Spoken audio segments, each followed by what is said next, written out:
আমাৰ এই কলাদৰ্শন fine art and সংগীত একাডেমি পূৰ্বতে নাম আছিল শিৱসাগৰ চিত্ৰকলা কেন্দ্ৰ। এইটো 1991 চনৰ মে মাহত আমি গঠন কৰিছিলোঁ। গহীন গগৈ ছাৰ, মই এনেকৈ দুজনমান বিশিষ্ট ব্যক্তি লৈ। তাৰপিছত সেই সময়ত আৰ্ট স্কুল নাছিল, কেৱল ধাৰালিত এখন স্কুল আছিল। আমি দুপে গাঁৱে ভূঞে স্কুল কৰি কৰি নাজিয়া চিত্ৰকলা কেন্দ্ৰ, গৰিসাগৰ চিত্ৰকলা কেন্দ্ৰ, আমগুৰি চিত্ৰকলা কেন্দ্ৰ, ডিমৌ চিত্ৰকলা কেন্দ্ৰ, এনেকৈ শিৱসাগৰ জিলাৰ গোটেইখন দিখৌ দলঙৰ ইপাৰে সিপাৰে সকলোতে আমি স্কুল খুলিলোঁ।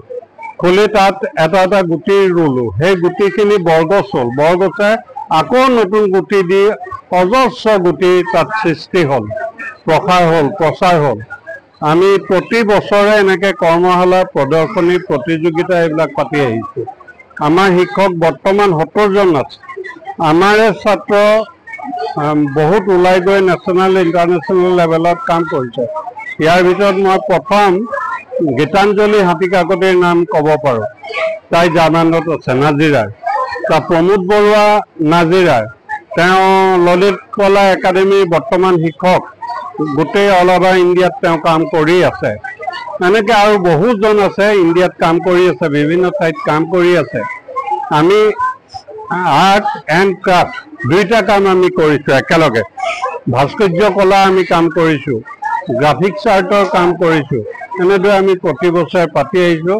যিহেতু ক্লাছত চব কাম সম্ভৱ নহয়, মানে চব কাম শিকাব নোৱাৰি, সেইকাৰণে কৰ্মশালা কৰোঁ, প্ৰদৰ্শনী কৰোঁ, প্ৰতিযোগিতা কৰোঁ।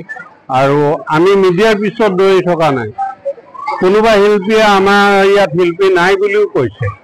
তাৰমানে আমি মিডিয়া, বৰ্তমান ছ'চিয়েল মিডিয়া হওক, ফেচবুক হওক, হোৱাটছআপ হওক, এইবিলাকত আমি কাম কৰি থকা নাই।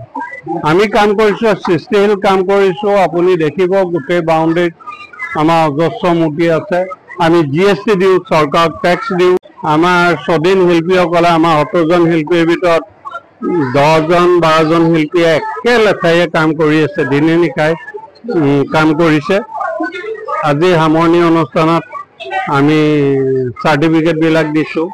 আমাৰ অল আছাম ভিত্তিত পুৰস্কাৰ পোৱা ছাত্ৰ ছাত্ৰী 90 জনক আমি দিছোঁ। বেষ্ট ষ্টুডেণ্ট এৱাৰ্ড আমি দিছোঁ। তাৰপিছত আমাৰ গাৰ্জেনসকলৰ সঁহাৰি আমি